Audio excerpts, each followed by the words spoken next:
자, 6번 취득 후 지출이라는 내용이에요. 자, 여러분 이 취득 후 지출이라는 건 뭐냐 하면 유형자산을 취득한 이후에 사용을 하다 보면 기기장치 같은 경우에는 고장나면 수리비가 나갈 수 있잖아요. 그죠? 그러면 그 취득 후의 지출을 우리가 자산으로 인식을 할 거냐, 비용으로 인식을 할 거냐, 뭐 이런 내용에 대한 거예요. 그래서 예를 들어서 여러분 이런 거예요. 봐봐요. 기계장치를 450만 원에 내가 현금 주고 취득을 했어요. 이렇게. 자, 그런데 이 기기장치를 사용하다 보니까 고장이 나서 지금 수리비가 나간 거예요. 100만 원이 현금으로 나갔어요. 자, 그러면 이 현금 100만 원 나간 거를 우리가 비용으로 단순히 볼 거냐, 아니면 이걸 자산의 증가로 인식을 할 거냐, 지금 이런 얘기를 하고 있는데, 이 100만 원 나간 거를 만약에 이 지출로 인해서 이 자산에 사용할 수 있는 연수가 늘어나서 미래에 효익을 준다라고 하면 우리가 자산으로 볼 수 있다라는 거예요. 이렇게 자산으로 인식하는 걸 자본적 지출이라고 해요. 그냥 자산적 지출 이러면 좋은데 이걸 자본적 지출이라고 합니다. 그래서 어떤 경우에 우리가 자산으로 보냐 하면 이 지출로 인해서 미래에 효익을 주고 자원의 미래에 효익이 있고 자원의 유익 가능성이 매우 높다. 그러면 자산으로 인식을 하겠다라는 거예요. 이걸 자본적 지출이라고 하는 겁니다. 그럼 구체적으로 만약에 이렇게 자본적 지출이라고 하면 사용할 수 있는 내용 연수가 연장되거나 또는 이 자산의 생산 능력의 증대를 가져오는 수선이라든지 또 원가의 상당한 절감을 가져온다든지 이렇게 기업의 어떤 미래의 경제적 효익의 유익 가능성이 아주 높은 경우에 이거는 자산으로 보는 게 맞다. 단순히 그냥 소멸되는 비용이 아니다라는 거예요. 주로 이제 엘리베이터를 설치했다든지 뭐 건물을 증설했다든지 뭐 개량을 했다든지 이런 경우가 대표적인 자본적 지출에 해당이 돼요. 자, 그래서 만약에 문제에서 이렇게 수리비가 나갔는데 자본적 지출에 해당한다라고 나오면 기기장치, 이게 건물이었으면 건물, 이렇게 해당 자산으로 인식을 하는 게 바로 자본적 지출이 됩니다. 자, 근데 만약에 여러분 수선비가 나갔는데 이렇게 현금으로 나갔는데 이게 만약에 미래에 효익을 주는 것도 아니고 단순히 그냥 어, 성능 유지를 위한 거 또는 원상 회복을 위한 지출 이런 지출이다. 미래에 효익을 주는 것이 아니다. 라고 한다면 그냥 반복적으로 이렇게 발생되는 부품 교체라든지 이런 것들이다라고 한다면 바로 즉시 그냥 비용으로 처리하세요. 이렇게 지출됐을 때 바로 비용으로 처리하는 거를 비용적 지출 그러면 참 좋은데 그렇게 표현 안 하고 수익적 지출 이렇게 불러요. 그래서 여러분 비용으로 처리하는 걸 수익적 지출 이렇게 기억을 하고 있어야 돼요. 그래서 이렇게 미래에 효익이 없고 자원의 유익 가능성이 낮은 경우에 그냥 비용으로 인식을 하는데 이를 수익적 지출이라고 한다.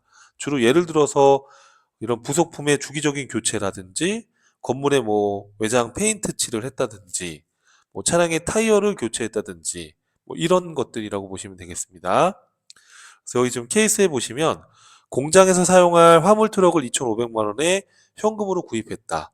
그러면 차량 운반구라는 자산이 증가하고 현금이라는 자산이 감소하게 되는 거죠. 이 차량이 고장나서 수리비로 100만 원을 현금 지출했는데 수익적 지출에 해당이 된대요. 그러면 이거는 즉시 비용 처리하는 거니까 우리가 차량에 대한 이런 수선비는 수선비라고 안 하고 차량 유지비라는 비용 계정 과목을 씁니다. 그래서 차량이 아닌 이외의 자산을 우리가 수선했다 그러면 수선비 이렇게 처리하지만 차량에 대한 거는 차량 유지비라는 비용 계정으로 쓰시면 된다는 거. 자, 그럼 외워야 됩니다. 우리가 유형 자산을 취득한 이후에 추가적인 지출이 생겼을 때 이거를 자산으로 인식할 거냐, 자본적 지출, 그냥 매번 반복적으로 발생하는 이런 원상 회복이라든지 그 다음에 능률을 유지하기 위한 이런 반복적인 어떤 지출이라고 한다면 그냥 비용으로 처리를 하게 되는 거예요. 그 수익적 지출이다 이렇게 이해되시죠? 자, 그래서 취득 후 지출 이거 중요하니까 여러분 한번 쭉 읽어보시고 넘어가시면 되겠습니다. 자, 그 다음에 여러분 요 7번은 유형자산의 재평가라는 주제인데요. 이것도 여러분들 전산 세무 2급에 가서 좀 디테일하게 공부를 하시면 되고요. 간단하게만 좀 말씀드리면 우리가 건물이나 토지 등과 같은 이런 유형자산의 경우에도 공정가치가 변할 수가 있잖아요. 예를 들어서 내가 토지를 10억에 샀는데 연말에 보니까 토지값이 올라가지고 15억이 될 수도 있잖아요. 그러면 이런 유형자산도 자산의 가치를 공정가치로 평가할 수 있게 해놨어요. 이걸 유형자산의 재평가라고 하는데 이건 기업이 유형자산을 공정가치로 재평가해도 되고 안 해도 되고 선택이에요. 기업의 선택입니다. 그래서 이제 구체적인 어떤 회계 처리는 전산 세무 2급에서 학습을 해주시면 되겠습니다. 그래서 유형자산도 재평가를 할 수 있게 해놨구나. 우리가 아직 배우진 않았는데 유가증권 쪽에서 이제 공부해 보면 주식이나 채권 같은 거에 투자했을 때 이 주식이나 채권을 이제 보유 목적에 따라 뭐 단기 매매 증권, 매도 가능 증권 이렇게 다양한 계종으로 분류할 수 있는데요. 구분할 수 있는데 이런 단기 매매 증권, 이런 주식이라든지 채권과 같은 이런 유가 증권을 기말에 공정 가치로 평가할 수 있게 규정해 놨거든요. 예, 그런 것처럼 유형 자산도 공정 가치로 평가할 수 있게 해놨다. 뭐 이런 규정이 재평가에 대한 이야기인데요. 근데 조금 특이한 점들이 많이 있어요. 이 재평가는. 어, 예를 들어서 간단히 좀 말씀드리면 토지를 10억 원에 취득했는데 기말에 이 토지의 가격이 30억으로 증가했어요. 그래서 기업은 이 토지를 재평가하기로 선택을 했다라고 한다면 20억만큼 증가된 것만큼 재평가 잉여금이라고 해서 이 토지의 자산의 가치를 우리가 재평가할 수 있게 해준 겁니다. 근데 이 20억이라는 이 이익은 이 토지를 팔기 전까지 실현된 건 아니잖아요. 그죠? 그래서 이 이익은 우리가 재평가 잉여금이라고 해서 우리가 자본 항목으로 구분했다가 나중에 이거를 처분했을 때, 이 이익이 실현됐을 때, 그때 이제 그 이익 잉여금으로 이걸 대체할 수 있게 해놓은 이런 아주 예외적인 규정인데요. 구체적인 내용은 전산 세무 2급에서 학습을 하셔도 되고요. 지금은 그냥 유형자산도 공정가치로 재평가할 수 있다. 근데 아직 실현되지 않았기 때문에 이 재평가 이익에 대해서는 우리가 기타 포괄 손익 누계액이라는 자본 항목으로 재무상태표에 구분을 한다 정도만 한번 읽어보시고 넘어가시면 되겠습니다. 그래서 구체적인 내용은 여러분 세무 2급에 가서 요 자격증 따시고 나서 세무 2급 공부할 때 그때 한번 보시면 되겠어요. 자, 그래서 한번 읽어보고 넘어가시면 되겠고요. 자, 그 다음에 중요한 거는 처분이에요. 자, 유형자산을 처분했을 때 어떻게 할 거냐에 대한 거예요. 자, 여러분 이 부분은 지금 제가 요 내용을 설명드리기 전에 간단한 사례로 한번 이 처분에 대한 분계를 잠깐 보여드릴게요. 자, 여기 밑에다가 제가 메모를 해놓고 한번 보여드릴게요. 제가 잠깐 멈춰놓고 사전에 이렇게 좀 메모를 해놨는데요. 지금 유형자산 처분과 관련된 내용을 우리가 얘기할 건데, 자, 첫 번째로는 유형자산 처분이라는 개념이 어떤 개념이죠, 여러분? 처분이라는 거는 유형자산을 사용하다가 이제 더 이상 뭐 필요할 수 없게 필요하지 않다라고 하게 되면 이 유형자산을 폐기하거나 유형자산을 처분할 수 있겠죠. 갖다가 팔 수 있잖아요. 그죠? 그럼 이때는 어떻게 할 거냐라는 건데, 이때는 이 자산을 만약에 처분했다 그러면 장부에서 제거돼야 되는 거예요. 이해되세요? 그래서 감가상각하고 남은 금액을 장부금액이라고 하는데, 우리가 취득원가에서 감가상각 누계액 뺀 걸 장부금액이라고 해요. 그럼 이 장부금액하고 내가 처분한 금액하고 비교해서 장부금액보다 더 비싸게 팔았다. 그러면 당연히 유형자산 처분 이익이 날 거고, 장부금액보다 싸게 팔았다. 손해봤다 그러면 유형자산 처분 손실이 기록이 되는 거예요. 이해되세요, 여러분들? 어, 그러면 이 분계를 이해하기 위해서 제가 밑에다가 사전에 한번 미리 메모를 해봤는데, 잠깐 동영상 멈춰 놓고 노트에다가 이렇게 한번 써봐 주세요. 자, 됐죠? 자, 그러면 우리가 처분했을 때 이해를 돕기 위해서 직접삼각법하고 간접삼각법으로 어떤 차이가 있는지를 보여드릴게요. 자, 예를 들어서 X1년도 1월 1일 날 기기장치를 10만 원에 현금 주고 샀대요. 그럼 차변에 기기장치 10만 원, 자산의 증가, 현금, 자산의 감소 이렇게 분기했습니다. 12월 31일 날 이 기기장치를 사용했다라고 하면 1년 동안 사용한 걸 감가상각해야 될 거잖아요. 그래서 5년간 2만 원씩 감가상각하기로 했다라고 가정해봐요. 그래서 회사가 12월 31일 결산할 때 차변의 감가상각비 비용의 발생, 직접상각법이니까 대변에 기기장치 자산의 감소 2만 원 이렇게 해서 직접 기기장치 자산을 감소했다고 한번 해볼게요. 그러면 지금 기기장치는 10만 원에 사서 2만 원 상각했으니까 8만 원이 장부 금액이 되는 거예요. 이해되시죠? 그래서 그 다음 연도 1월 1일 날 이 기계를 현금 받고 갖다 팔았대요. 현금 9만 원 받고 팔았대요. 그러면 현금이라는 자산이 9만 원 증가되고 차변에 있던 기기장치는 대변으로 없어져야죠. 10만 원에서 2만 원만큼 기계를 없앴으니까 남은 8만 원만 제거하면 장부에서 다 제거가 되는 거죠. 그쵸? 그러면 8만 원짜리 9만 원 받았으니까 만 원만큼은 이익 본 거죠? 이거를 우리는 유형자산처분 이익이라는 수익으로 인식하는 거예요.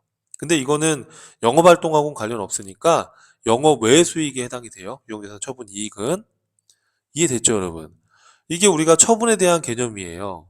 그런데 우리가 직접삼각법으로 하게 되면 이 분계를 볼 때 좀 쉽게 이해가 되는데 이게 왜 어렵냐 하면 우리 유형자산은 직접삼각해요? 간접삼각법으로 해요?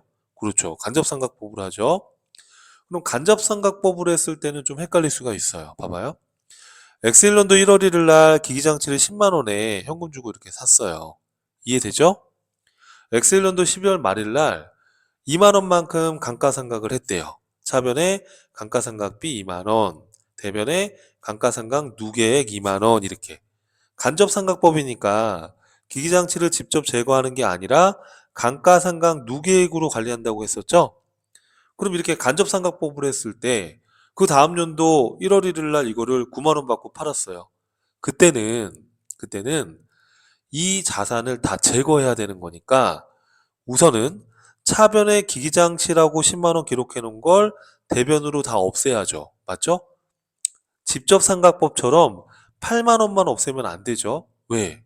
우리는 2만 원만큼 기기장치를 직접 제거하지 않았으니까 이 기기장치를 다 제거하려면 10만 원을 제거해 줘야 되는 거예요. 이해되시죠?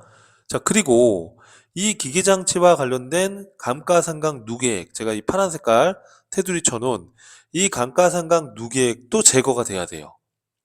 그럼 대변에 있던 감가상각 누계액을 제거하려면 그렇죠. 차변으로 분기해 줘야 되는 거예요. 대변에 있던 감가상각 누계액을 차변으로 상기하는 거예요. 이렇게 반대로 이렇게 상계 처리하는 거예요. 그러면 기계장치 10만 원 다 없앴고 누계액 2만 원 다 없앴어요. 맞죠? 그럼 장부에서 기계는 다 제거가 된 거예요. 그리고 현금 9만 원을 받은 거죠. 그러면 대변에 얼마가 차이 나요? 만 원이 차이 나죠? 2만 원, 9만 원 하면 11만 원인데 여기 10만 원이니까 만 원이 차이 나잖아요. 이 만 원은 뭔데요? 유형자산 처분 이익이라는 영업외 수익으로 인식하는 거예요. 여러분 이게 직접삼각법이든 간접삼각법이든 실질적인 장부에 미치는 효과는 똑같아요. 똑같은데 우리는 감가상각을 누계액을 사용하니까 이 자산을 처분했을 때 이 취득원가를 다 없애고 그리고 대변에 쌓여있는 이 감가상각 누계액도 차변으로 제거해야 된다는 걸 보여주고 싶어서 이걸 적어보라고 한 거예요. 이해되시죠, 여러분? 그래서 유형자산을 처분했을 때는 취득원가를 다 없애고 누계액도 제거해 주셔야 되는 거예요. 아시겠죠, 여러분? 자, 그럼 이제 조금 더 깊은 얘기 해볼게요, 제가. 근데 중요한 거는 여러분 만약에 이 유형자산을 처분했을 때 딱 1월 1일 날 처분하는 건 아닐 거 아니에요. 회계 기간 중에 처분했을 때는 어떻게 할 거냐? 그럼 그때는 처분 시점까지의 감가상각비를 인식한 후에 처분에 대한 분개를 하는 게 맞습니다. 자, 제가 만들어 놓은 사례로 한번 설명을 해볼게요. 자, 1월 1일 날 공장에서 사용할 기계를 1,000만 원의 외상으로 구입했대요. 그러면 차변에 기기장치라는 자산이 증가하고, 자, 우리가 상품이나 원재료를 외상으로 사면 외상 매입금이라는 부채 계정을 써요. 여러분 아직 안 배웠는데. 근데 상품이나 원재료가 아닌 걸 외상으로 사면 미지급금이라는 부채 계정을 써요. 이거는 뒤에 가면 배울 겁니다. 그래서 어찌되었든 간에 기기장치를 1,000만 원의 외상으로 사서 기기장치라는 자산이 1,000만 원 증가됐고 미지급금이라는 부채가 증가된 거예요. 이해되시죠? 자, 그런데 이거를 7월 1일 날 거래처에 970만 원에 처분했대요. 회사가. 그러면 자, 우리가 생각을 해보면 7월 1일 날 처분했으면 1월 1일부터 6월 말까지 6개월 동안 이 기계를 사용했을 거잖아요. 그쵸? 그러면 6개월 동안 사용한 부분에 대해서 감가상각을 인식을 해야 되는 거예요. 그럼 지금 여기 보니까 내용연수가 5년이고 잔존가치가 없다고 가정하고 정액법으로 상각을 한대요. 그러면 1,000만 원 나누기 5하면 매년 200만 원씩 상각을 하는데 우리는 지금 6개월만 쓰고 처분한 거니까 1년에 200만 원 상각하는 거니까 6개월이면 반년이죠. 그러면 100만 원만 감가상각을 인식해야 되는 거예요. 이런 걸 월할 계산이다 이렇게 얘기해요. 그러니까 연도 중에 처분했으면 그 처분한 그 사용한 그 월까지 그 개월수만큼만 생각하는 게 맞겠죠. 그죠? 이해되시죠? 자, 1,000만 원에 나누기 5하면 1년에 200만 원 생각하는 건데 6개월만 사용하고 지금 처분했으니까 200이 1년치니까 6개월이면 100만 원만 감가상각을 해야 되는 거예요. 이해되시죠? 그리고 우리 대변에는 간접상각법으로 하는 거니까 감가상각, 누계액 이렇게 분기하는 거예요. 그리고 나서 처분에 대한 분개를 그리고 나서 하는 거예요. 왜냐하면 6개월 동안 사용을 했으니까 6개월 동안 사용한 감가상각비를 인식하는 것이 6개월 동안 수익 창출에 기여했잖아요. 그래서 수익 비용 대응 관점에서 이 6개월 동안에 이 기계를 사용해서 벌어들인 수익과 관련된 비용을 이렇게 인식해 주는 것이 수익 비용 대응에 적합한 겁니다. 이렇게 하라는 겁니다. 이렇게 하고 처분을 했기 때문에 자산을 제거해 주면 되는 거예요. 자, 기기장치 1,000만 원이니까 기기장치 1,000만 원 다 제거해요. 그쵸? 또 모두 제거해야 돼요. 그렇죠. 감가상각, 누계액, 대변했던 것도 차변으로 이렇게 제거해야 돼요. 자, 아까 방금 얘기했던 것처럼 대변의 감가상각, 누계액 이거를 다 제거해야 되니까 처분했을 때 차변으로 누계액을 이렇게 제거해 줘야 되는 거예요. 이해되시죠? 자, 그래서 지금 차변했던 기기장치 1,000만 원 다 없애고 이 기계와 관련된 감가상각 누계액 차변에 100만 원 제거해주고 그리고 970에 팔았는데 어음을 받았다고 했으니까 자 우리가 약속어음을 받으면 받을 어음 이거는 상거래와 관련해서 상품이나 제품 팔고 약속어음을 받으면 받을 어음이지만 이건 지금 기기장치 팔고 어음 받은 거니까 상거래가 아니잖아요. 그죠? 그럴 때는 뭘로 하기로 했었죠? 그렇죠. 미수금으로 한다고 그랬었죠? 그래서 미수금이라는 자산으로 잡아주는 거예요. 그럼 여러분 쉽게 생각하면은 생각을 해보세요. 1,000만 원에 취득했는데 100만 원 생각을 했으니까 900만 원이 남아있는데 970에 판 거예요. 그러면 70만 원만큼은 뭐겠어요? 유형자산 처분, 이익 이렇게 해서 영업의 수익으로 인식을 하는 거예요. 이해되시죠? 그래서 연도 중에 처분했을 때는 처분 시점까지의 감가상각을 인식한 다음에 처분에 대한 분개를 하는 게 수익비용 대응 관점에서 보다 합리적이다라는 거예요. 그런데 만약에 처분 시점까지의 감가상각비를 인식하지 않고 회계 처리, 분개를 해도 전체 손익에 미치는 영향은 동일해요. 자, 제가 입증해 볼게요. 자, 똑같은 거래를 이렇게 분개해 볼게요. 자, 1월 1일 날 기기장치를 1,000만 원에 구입했어요. 외상으로 미지급금 이렇게요. 그리고 6개월 동안 쓰고 7월 1일 날 이 기기를 팔았어요. 그럼 원래는 6개월 동안의 감가상각비를 인식하고 처분에 대한 분개를 하는 게 논리상 맞지만 6개월 동안에 사용한 감가상각비를 고려하지 않았대요. 회계 처리하지 않고 바로 기기장치 1,000만 원 없앴어요. 감가상각을 안 했으니까 이렇게 감가상각 누계액을 없앨 필요가 없잖아요. 그죠? 그리고 우리 970에 어음을 받았으니까 미수금 970. 그러면 1,000만 원이고 여기 970이니까 이 경우는 유형자산 처분 손실 영업의 비용 처리가 되겠죠. 이해돼요, 여러분? 자, 그러면 우리가 처분 시점에서 감가상각을 하지 않고 처분 분개를 하든 감가상각비를 인식하고 처분 분개를 하든 손익에 미치는 영향은 동일하다고 제가 얘기를 했는데 자, 그 이유는 봐봐요, 여러분. 제가 이렇게 볼게요. 자, 지금 FM대로 처분 시점에 감가상각비를 인식하면 감가상각비라는 자, 색깔을 빨간 색깔로 해볼게요. 감가상각비라는 비용이 100만 원이 잡히죠. 그리고 유형자산 처분 이익이라는 수익이 70만 원이 잡혀요. 맞아요? 그러면 비용이 100, 유형자산 처분 이익 수익이 70. 그럼 순액으로 보면 회사는 30만 원만큼 손실 본 거죠. 그죠? 그럼 만약에 감가상각을 하지 않고 회계 처리를 해보니까 어때요? 유형자산 처분 손실이라는 30만 원의 비용이 인식이 됐어요. 그럼 결국에 비용 100만 원 인식하고 수익 70만 원 인식해서 30만 원의 손실을 잡으나 그냥 30만 원 손실 인식해서 30만 원의 손실을 잡으나 어차피 전체 손익에 미치는 영향은 같잖아요. 그죠? 이해되세요, 여러분? 음. 자, 그러면 여러분들 생각에는 그러면 굳이 똑같다고 그런다면 굳이 처분 직전까지 감가상각에 대한 분개를 안 하고 이렇게 그냥 분개를 바로 하는 게 더 편하지 않겠나 이런 생각을 할 수가 있을 거예요. 하지만 제가 앞에서도 얘기했다시피 우리 회계는 수익에서 관련된 비용을 보고해서 적정한 이익을 보고하는 거예요, 매년. 그렇죠? 그러면 이 6개월 동안 기기장치를 사용해서 감가상각비로 없어진 비용을 인식해야지만 이 비용과 관련된 수익이 있을 거니까 수익의 이 비용이 적절하게 대응이 되는 거예요.